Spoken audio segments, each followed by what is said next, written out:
Supposing, not that I should say so, because one never knows. Supposing the Constituent Assembly decided not to be with India, then what happens?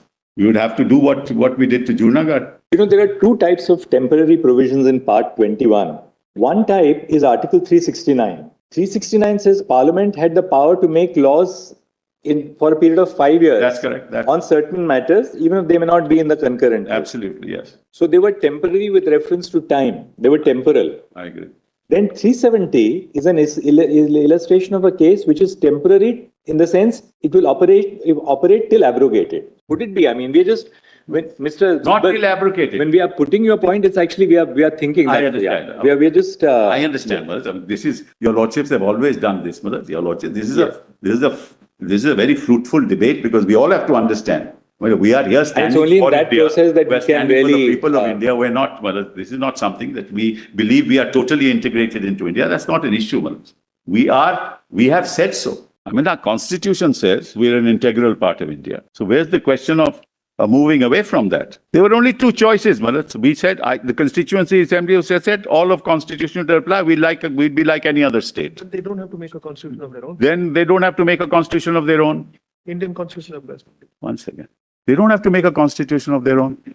The Constituent Assembly would say, we integrate into India, we're part of India, we're like any other state, we don't need a constitution, and all those lists will apply. That power is there. So why was it called a temporary provision? Because that had to be decided by the Constituent Assembly. And then you interpret the terms to find out how that power is to be exercised. Because it was unlike any other state. The residuary power was always with the state. In the Delhi Agreement in 1952, I haven't reached 370 came in with the original constitution. Yes. But is there anything in the Constituent Assembly debates which throws lights on why they introduced it? I'll do that straight away. Yes, I'll give your lordships that. Exactly what I'm saying is what they said. We know your lordships elicit answers in order to find out what we wish to say.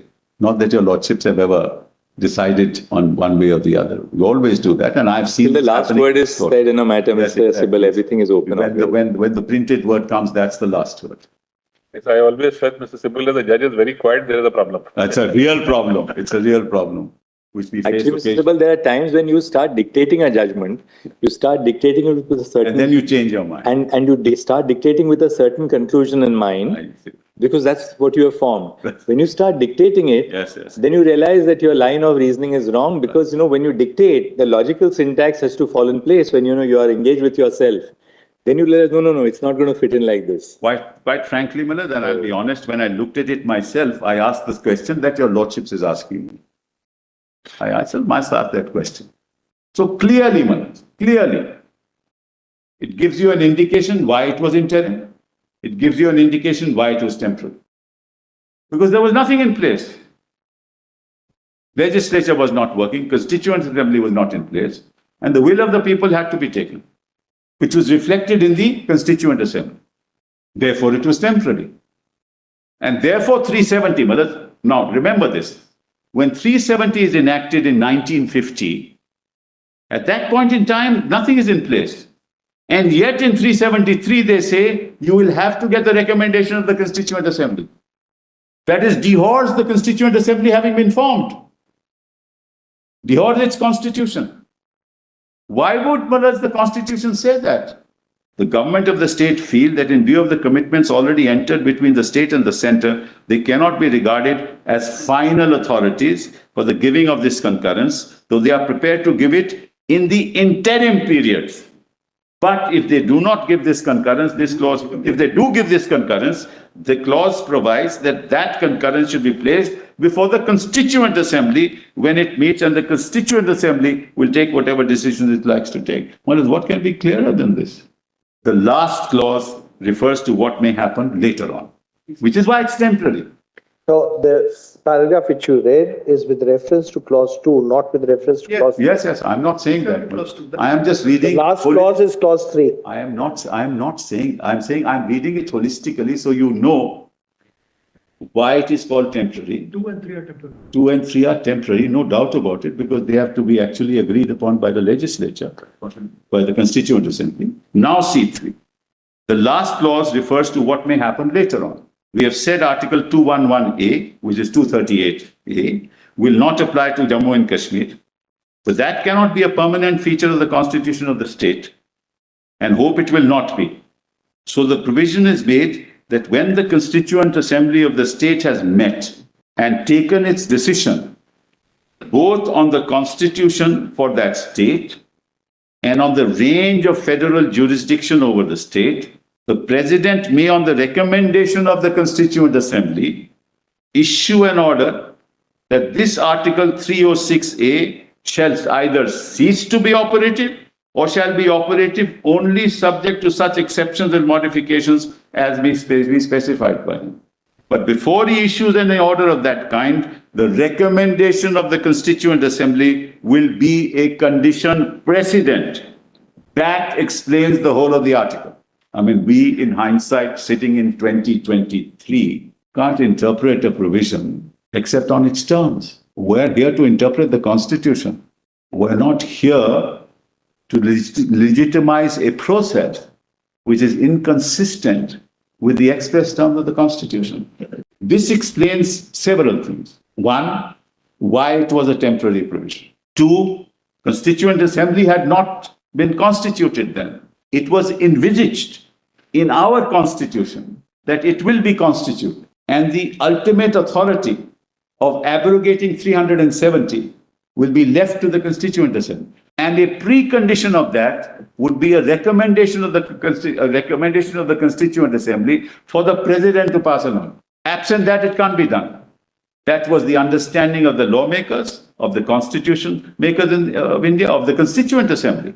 That is why it was put in. It was not a temporary provision in the sense that it had ultimately 370 had to be abrogated. That's not the meaning of the temporary provision that we're talking about. In any case, Malaz, a heading of an article can determine the content of the article. Content of the article is clear. So, Malaz, the government of the day was staring at the provisions of Article 370. And according to me, through a political act, not a constitutional procedure, declared that 370 is gone. That's why I said it was tossed out of the window through a political act, not through a constitutional act. Such a political act cannot be determined by the Parliament of India.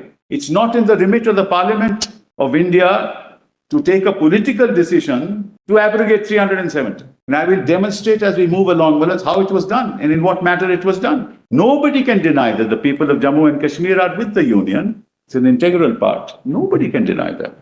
But there is a special relationship. There is a unique relationship which is engrafted in 370 itself. You can't jettison that except by following a process which is ordained by law. So, as your lordships asked me on the Constitution, I wanted to just mention this. This is the debate. However, averse to President exercising the power to proclaim a general emergency on account of internal disturbance, which ultimately your lordship knows was also taken out of the Indian Constitution under 352.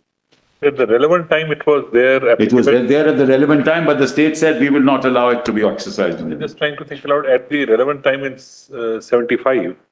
Yes, it was there. It was there. It was very much there. And this, through some subsequent orders, it equally applied to Jammu Kashmir at that time. That's correct. That's correct. Absolutely right. This summary which my friend was doing, Delhi Agreement summary, this seems to have been taken out of this book note and Justice A.S. Anand. It's not publicly available, but Justice Anand has that one. Constitutional, it's published.